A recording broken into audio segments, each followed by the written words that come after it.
नमस्कार, मैं doctor DS Chauhan. आपका इस वीडियो में हार्दिक स्वागत है। हम भारत के भूगोल के तहत भारत में वन संसाधन और वन्य जीवों के बारे में बात कर रहे हैं इस पूरी श्रृंखला में। आज के हम इस वीडियो में हम बात करेंगे कि भारत में पर्यावरण और पेड़ों को बचाने के लिए कौन-कौन से मुख्य आंदोलन हुए हैं और उनका क्या परिणाम हमारे सामने आया, उनका क्या प्रभाव हमारे समाज पर पड़ा। तो हम आज इस वीडियो में इस पर बात करेंगे। तो आप इस वीडियो को ध्यान से देखिए, क्योंकि अंत में हम आपसे कुछ प्रश्न भी इस पूरे मामले में करेंगे कि क्या-क्या इंपॉर्टेंट फैक्ट हैं इन सब चीजों को लेकर। तो हम शुरुआत करेंगे सबसे पहले खेजड़ली मूवमेंट से, जिसको हम भारत का पहला चिपको आंदोलन कह सकते हैं। घटना है 11 सितंबर 1730 की।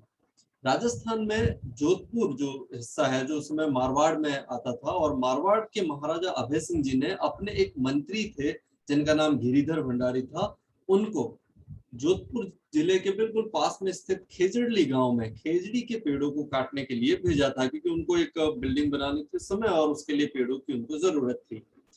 और ये घटना इसकी जानकारी वहाँ के लोकल लोगों, जो कि विश्नोई कम्युनिटी के नाम से जाने जाते हैं, और ये लोग प्रकृति संरक्षण के लिए मूलतः बहुत ही प्रसिद्ध हैं। ये प्रकृति को किसी तरह से नुकसान पहुंचाना पसंद नहीं करते हैं। तो इसकी सूचना वहाँ की एक महिला जिनका नाम अमृता देवी था, या कहीं अमृता बेनीवाल भी मिलता है, कहीं इमरती देवी भी लिखा हुआ मिलता है। तो जो भी हो, इस नाम की एक महिला थी और वो वहां पहुंची अपनी 3 बेटियों के साथ में, जिनका नाम आशू, रत्नी और भागु थे। तो वो जब पेड़ काट रहे थे उनको मना किया तो वो रुके नहीं, सैनिक जो थे। फिर उन्होंने पेड़ों को गले लगा दिया और काटने से रोकने का प्रयास किया। तो वो जो उस समय का कम्युनिकेशन के उतने साधन नहीं थे कि वो राजा से उस समय बात कर सके कि भाई ये काटने नहीं दे रहे हैं या ऐसा। तो इन्होंने आदेश दे दिया सैनिकों को पेड़ काटना जारी रखा जाएगी, लोग वहां से हटे नहीं। तो ऐसा माना जाता है कि लगभग 363 जो लोग हैं वहां उस इस छोटी सी घटना में इतने लोगों को मारा गया था, एक साथ मार दिया गया था पेड़ों को काटने के लिए। बाद में फिर जब ये घटना पूरी अभय सिंह जी के सामने पहुंची तो उन्हें काफी पश्चाताप भी हुआ इस पूरी घटना का, पर उस समय भी हो गया। ये सारी घटना जो बहुत ही दुखद घटना है, इस तरह का नहीं होना चाहिए, लेकिन बहुत ही इतिहास में क्रूर घटना के उसमें देखा जाता है इन सब चीजों को। तो 363 विष्णुई लोगों ने खिजड़ली पेड़ों को बचाने के लिए यहाँ जान दी थी। और ये राजस्थान में, यहाँ जोधपुर जिला है, वहां पर वहाँ की ये पूरी घटना है। इन लोगों की याद में इस तरह से एक स्मारक भी वहां पर बनाया गया है। और ऐसा कहा भी जाता है कि सिर साटे रुख रहे तो भी सस्ता जान। इसका मतलब सिर काटने के बाद भी अगर पेड़ों की रक्षा हो सकती है तो भी समझ लें वो सस्ता है, वो महंगा नहीं है। तो ऐसी सोच के साथ में यहाँ पर ये पूरा आंदोलन हुआ था। इसके बाद यहाँ प्रतिवर्ष वृक्ष मेला भी भरता है, जो दुनिया का एकमात्र वृक्ष मेला है खेजड़ली के अंदर, और अभी बहुत ही इंपॉर्टेंट जगह ये बन चुकी है इस पूरी घटना के बाद में। तो इस तरह से जान देकर 363 लोगों ने जान देकर पेड़ों की रक्षा की, इससे बड़ा बलिदान मुझे नहीं लगता कुछ हो सकता है। इसी तरह की एक और घटना की हम बात करेंगे, चिपको मूवमेंट जिसको हम कहते हैं, चिपको आंदोलन भी कहते हैं। इसकी शुरुआत मार्च 1973 में फॉर्मली हुई, ऐसा हम मानते हैं। और ये घटना चमोली डिस्ट्रिक्ट उत्तराखंड से जुड़ी हुई है, और उसके बाद ये आंदोलन पूरे उत्तर भारत के अंदर फैल गया था। इस पर काम करने वाले जो मुख्य लोग थे उसमें चंडी प्रसाद भट्ट हैं, गोरा देवी और सुंदरलाल बहुगुणा जी। ये 3 लोगों के आसपास ही पूरी कहानी घूमती है। और इसमें 2-3 गांवों के नाम भी हैं, जिसमें गोपेश्वर है, मंडल है, रैनी है। इन गांवों और इन 3 लोगों के आसपास ही पूरी कहानी चिपको आंदोलन की जो है वो चलती है। तो हम यहाँ से शुरू करते हैं चंडी प्रसाद भट्ट से। इनका जन्म भोपेश्वर में हुआ था 1934 में। ये सब वही उत्तराखंड के आसपास, चमोली के आसपास सब गांव है। 1964 में इन्होंने दसोली ग्राम स्वराज्य संघ की स्थापना की थी। और यही वो एक ऐसा मदर ऑर्गेनाइजेशन था जिसने चिपको आंदोलन की नींव रखी थी, और उसका पेरेंटल ऑर्गेनाइजेशन हम कह सकते हैं। इसका मुख्य उद्देश्य था गांवों में छोटे छोटे उद्योग धंधों की स्थापना की जाए जो पेड़ पौधों पर आधारित हो, और उन पेड़ पौधों के प्रोडक्ट पर आधारित हो। ऐसा नहीं पेड़ काट के वो बनाए जाए, ऐसे छोटे छोटे, ताकि रोजगार भी जनरेट हो और पेड़ पौधों का संरक्षण भी हो। बाद में इनको रेमन मैग्सेसे से अवार्ड मिला 1982 में, पद्मश्री 1986 में, पद्म भूषण 2005 में, गांधी पीस प्राइज 2014 में, और इंदिरा गांधी अवार्ड 2017 और 18 में मिला इनको। और अभी भी ये वर्तमान में लगातार इस प्रकृति संरक्षण के लिए काम कर रहे हैं। तो ये जो दसोली ग्राम स्वराज्य संघ है, ये पेड़ों को बचाने के लिए और रोजगार के लिए वहां पर काम कर ही रहा था। फिर अगला जो घटनाक्रम घटता है उसको थोड़ा समझिए। ये 1962-65 वाला जो दौर था जिसमें हमारा पाकिस्तान के साथ युद्ध हुआ, चाइना के साथ युद्ध हुआ, और ऐसे में जो बॉर्डर वाले जो रीजन्स हैं उसमें इंफ्रास्ट्रक्चर डेवलपमेंट करने पर बहुत ज्यादा जोर दिया गया, क्योंकि ये सब माना जाता है कि सैनिकों के पास इंफ्रास्ट्रक्चर नहीं होगा, सैनिक वहां तक पहुंच नहीं पाएंगे, गाँवों में बाकी विकास भी सारा होना चाहिए। तो भारत की जो सरकारें थी और कई विदेशी कंपनियां भी यहाँ पर आई और उस डेवलपमेंट के नाम पर हजारों लाखों की संख्या में पेड़ पौधों को काटा गया। अब ये घटना चलती रही 70 तक पूरी। फिर 1970 में क्या होता है, अलकनंदा नदी के अंदर बाढ़ आती है भयंकर, और लोगों ने उस बाढ़ का कारण माना कि ये पिछले 8-10 सालों में जो पेड़ काटे गए हैं, इतना डेवलपमेंट कर दिया, तितर बितर सब इकोसिस्टम खत्म हो गया, तो वो बाढ़ पानी थोड़ा ज्यादा बरसा तो सारे लैंडस्लाइड होने लग गई, और जगह जगह पर वो नदियां सारी लैंडस्लाइड की वजह से ब्लॉक हो गई, पीछे सारा पानी भर गया, और पूरा सब मतलब तबाही एक तरह से, सारी ये सारी चीजें बहुत ही ज्यादा प्रॉब्लमेटिक हो गया। तो उसका कारण माना गया कि ये सारे पेड़ पौधे कटे हैं, इस वजह से ये सारी तबाहियां यहाँ पर आई। तो फिर लोग धीरे धीरे इकट्ठा होना शुरू हुए, और ये चंडी प्रसाद जी तो वहां पर काम कर ही रहे थे, और ये फिर पेड़ों को बचाने की एक मुहिम वहां से शुरू होती है, और एक एक संगठित रूप में ये आंदोलन हमारे सामने निकल के आता है, जो 1970 के बाद फिर अपना एक सार्थक रूप ग्रहण कर लेता है। अब यहाँ देखिए एक व्यक्ति का, अच्छा यहाँ एक और घटना आप देखिए, 1973 की बात है, मार्च 1973 की बात है। ये जो दसोली ग्राम स्वराज्य संघ था और मूलतः ये चंडी प्रसाद जी थे, इनका आमना सामना, और ये जो लोग पेड़ काटने वाले लोग थे उनका आमना सामना 1973 में होता है। और ये सारे जो लोग हैं वो ढोल बजाते हुए वहां, और फिर वही गले, पेड़ को गले लगा लो, नारेबाजी, और ये काफी संघर्ष चलता रहा, और अंत में बात ये हुई कि जो पेड़ काटने वाले थे उनको वापस पीछे हटना पड़ा। इसी तरह की घटना फिर एक घोरा देवी जो है उनके साथ में घटती है। इनका जन्म 1925 में हुआ था, 91 में इनकी डेथ हो गई। ये महिला मंडल दल की वहां अध्यक्ष थी। वैसे इस तौर पर ये रैनी विलेज की रहने वाली है, लेकिन इनका जन्म तो लता विलेज में हुआ था, और बाद में ये रैनी विलेज में, रैनी गांव में शिफ्ट हो गई थी, और 22 साल की उम्र में महज ही विधवा हो गई थी। और फिर उसके बाद इन्होंने पर्यावरण संरक्षण पर काम शुरू किया। तो इनके साथ जो घटना है वो मार्च 74 की है। इनके आसपास जो कई सारी कंपनियां जो खिलौने बनाने वाली थी, जो स्पोर्ट्स की खेल सामग्री बनाने वाली थी, दूसरा विकास, सब चीजें, तो वहां पर वो पेड़ काटने के लिए पहुंचे। तो पेड़ काट रहे थे, एक छोटी बच्ची ने देखा उसको, और ये इनको इन्फॉर्मेशन दी, क्योंकि ये उस समय महिला मंडल की अध्यक्ष थी ये वहां पे। तो इन्होंने इनको इन्फॉर्मेशन दी, फिर ये 27 महिलाओं के साथ में वहां पहुंची, और वही पेड़ों को फिर गले लगा दिया, और पेड़ों को काटने नहीं दिया, और फिर वो संघर्ष चलता रहा, और अंत ये हुआ कि उनको वहां से वापस जाना पड़ा, और पेड़ से बच गए। तो इनका नाम भी बड़े सम्मान से इस आंदोलन के साथ में जुड़ जाता है, और फिर इनके जुड़ने के बाद ये आंदोलन और प्रसिद्धि पा जाता है। कारण है कि महिलाएं आ जाने पर सेंसिटिव हो गया पूरा मुद्दा जो है, और महिलाओं के खिलाफ कोई हाथ उठा सकना, और ऐसी घटनाएं वैसे नॉर्मली होती नहीं है आधुनिक एज में अगर हम बात करें। तो फिर ये आंदोलन बहुत ज्यादा प्रसिद्ध हो गया, और उसके बाद पूरे नॉर्थ इंडिया में ये शिफ्ट हो गया पूरा आंदोलन। इसके बाद फिर सुंदरलाल बहुगुणा, ये भी 1970 से इस आंदोलन से जुड़ गए थे। ये 1927 में इनका जन्म हुआ था। ये मारोदा करके विलेज है टिहरी में, उत्तराखंड के अंदर ही। 1927 से 21 मई 2021 में उनकी कोविड की वजह से इनकी डेथ हो गई, जो अभी भी हुई है। इन्हें पद्मश्री 1987 में और पद्म विभूषण 2009 में मिला। ये सामाजिक कार्यकर्ता तो थे ही, और इसके साथ जुड़ गए, और इतनी बड़ी शख्सियत जब इस आंदोलन के साथ जुड़ी तो आंदोलन और तेज गति से बढ़ा। अब इन सब चीजों का परिणाम ये सामने आया कि यहाँ जो जो इकोसिस्टम है उसको बनाए रखने में काफी हद तक ये सक्षम हुए। आसपास के जंगलों को इन्होंने बचाया, प्रकृति संरक्षण किया, जो इनका तारीफ काबिल बात है पूरी। यहाँ एक कहावत जैसा चलता है, देखिए क्या लिखा है, क्या है जंगल के उपकार, मिट्टी पानी और बयार, मिट्टी पानी और बयार जिंदा रहने के आधार। कितनी इंपॉर्टेंट बात ये कही है, और बिल्कुल ये सत्य है, इसके बिना हम कभी जिंदा नहीं रह सकते। इसके अलावा यहाँ पर सुदेशा देवी, बचनी देवी, गोविंद सिंह रावत, धूम सिंह नेगी, शमशेर सिंह बेस्ट, घनश्याम रातुरी, ऐसे कई सारे नाम इसके साथ जुड़े हुए हैं जो इस पूरे आंदोलन में महत्वपूर्ण थे। और अब तक हम कह सकते हैं कि भारत का एक बहुत बड़ा आंदोलन रहा है प्रकृति संरक्षण के नाम पे। अगला आंदोलन है अप्पिको मूवमेंट, कहते हैं इसको, अप्पिको मूवमेंट। ये भी दक्षिणी भारत में है, जैसे उत्तरी भारत में चिपको आंदोलन है, उसी तरह से दक्षिणी भारत में है। अप्पिको शब्द कन्नड़ भाषा का शब्द, इसका मतलब ही ये होता है कि पेड़ों को गले लगा दो। तो इसकी स्टार्टिंग होती है यहाँ से, ये बिल्कुल वेस्टर्न घाट में कर्नाटक के उत्तराखंड डिस्ट्रिक्ट है। इस पूरे डिस्ट्रिक्ट में 1950 में 81% भाग पर फॉरेस्ट थे, जो 1980 में केवल 25% हिस्से पे रह गए। तो लोगों को लगा कि जंगल कट जाएंगे तो फिर हमारा तो सारा इकोसिस्टम ही खत्म हो जाएगा।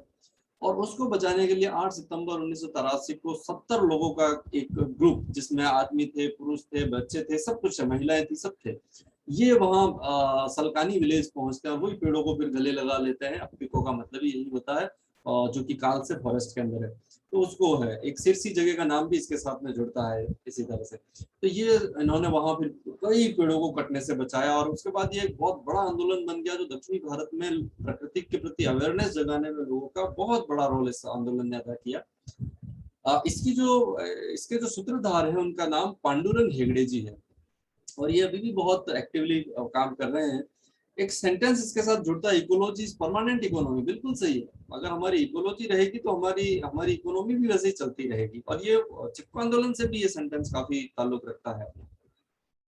अगला मूवमेंट है रक्षा सूत्र आंदोलन। इसकी शुरुआत फिर से उत्तराखंड के अंदर होती है। 1994 की बात है। टिहरी और उत्तरकाशी डिस्ट्रिक्ट्स के अंदर जो कमर्शियल, जो व्यापारिक उद्देश्यों के लिए पेड़ों को काटने वाली जो बातें हैं वो वहां पर हो रही थी। तो ऐसे में ये लोग सारे आगे आए और 12 लाख हेक्टेयर जमीन को इन्होंने इन दोनों डिस्ट्रिक्ट्स में बचाया जहां पर पेड़ है उसके ऊपर। 1994 से 2020 के बीच की ये बात है। इस तरह से अब यहाँ मुख्य बात क्या है, यहाँ रक्षा सूत्र, रक्षाबंधन से मतलब है। अब यहाँ की महिलाएं क्या करती है, पेड़ों को राखी बांधती है एक तरह से, और फिर उनको अपना भाई मान लेती है और अपना भाई समझ के उनकी रक्षा करती है। देखिए कितना बड़ा सोच है। और उसके बाद ये भारत के कई गांवों में होने लगा है। राजस्थान के भी कई सारे गांवों में इस तरह की घटना, इस तरह के आंदोलन जो है वो धीरे धीरे रफ्तार पकड़ रहे हैं आप जाके। तो जो रक्षा सूत्र आंदोलन है ये भी बहुत ही महत्वपूर्ण आंदोलन हम कह सकते हैं उत्तराखंड से।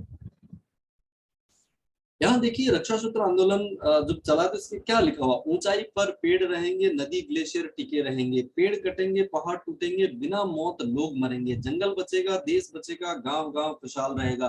बिल्कुल सटीक बात है। आपने ऊपर के पेड़ों को काटा तो न ग्लेशियर रहेगा, न नदी रहेगी, न पेड़ रहेगा, तो फिर इंसान भी नहीं रहेगा। सीधी सीधी बात है।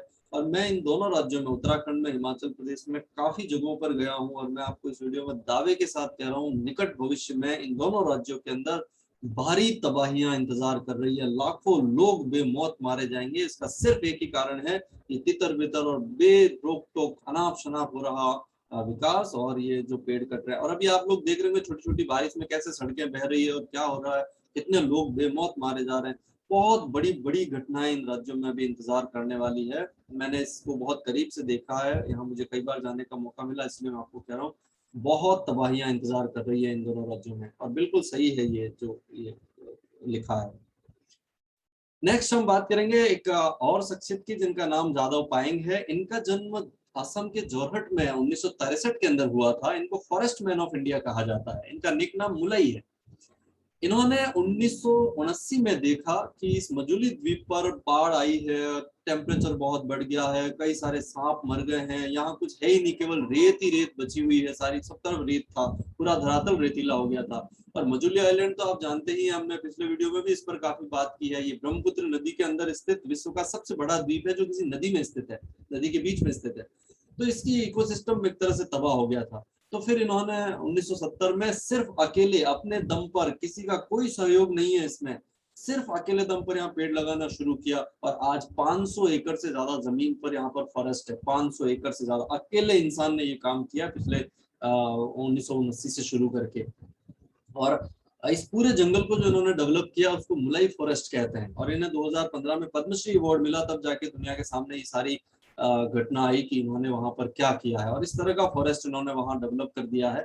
और ये फॉरेस्ट डेवलप किया, उसका परिणाम देखिए, जहां पहले केवल रेत थी, कुछ भी नहीं था, वहां आज बंगाल टाइगर रहता है, एक सिंग वाला गेंडा रहता है, कई हिरण, खरगोश, बंदर, बर्ड्स, कई गिद्ध, कई रेंगने वाले जीव, सांप वगैरह, ये सब यहाँ उनका घर है वो भी। और बहुत बड़ा टूरिस्ट प्लेस बन गया, और इतना बड़ा फॉरेस्ट एरिया बन गया वहां पे। तो देखिए एक एक इंसान क्या नहीं कर सकता है। और मेरे हिसाब से यही रियल अर्थ में पृथ्वी के ऊपर भगवान है। जो अच्छा काम करे वही तो भगवान है। हम उन्हीं को तो भगवान मानते हैं जिन्होंने अच्छा काम किया। ये अच्छा काम, मेरी नजर में ये आज के भगवान हैं। इनको इस तरह का दर्जा दिया जा सकता है, कोई शक नहीं है, मेरा व्यक्तिगत विचार है, लेकिन मैं इनको भगवान मानता हूँ कि पृथ्वी पर यही लोग भगवान है। वो नहीं जो प्रकृति को नुकसान पहुंचाते हैं, उनको तो किसी तरह से नहीं कहा जा सकता पृथ्वी, लेकिन ये लोग वास्तव में भगवान के तौर पर पूजे जाने चाहिए। जो हमें जीवन देने का काम कर रहे हैं। नेक्स्ट है जंगल बचाओ आंदोलन 1982 में शुरू हुआ। ये उस झारखंड में है, हालांकि उस समय बिहार के अंदर था। सिंहभूमि जिला है। उस सिंहभूमि जिलों में राज्य सरकार ने आदेश दिया था कि वहां जो साल के जो नेचुरल पेड़ है उनको काट के वहां सागवान के पेड़ लगा दिए जाए। मतलब पूरा इकोसिस्टम ही चेंज हो जाता है वेजिटेशन चेंज होने से। तो फिर वहां के लोग एक साथ इकट्ठे आए और ये नहीं होने दिया उन्होंने कि जो है वही ठीक है, नेचर को इसी तरह से बनाए रखना चाहिए। और बाद में ये फिर झारखंड, ओडिशा, बिहार सब राज्यों में फैल गया ये जो आंदोलन है, जंगल बचाओ आंदोलन।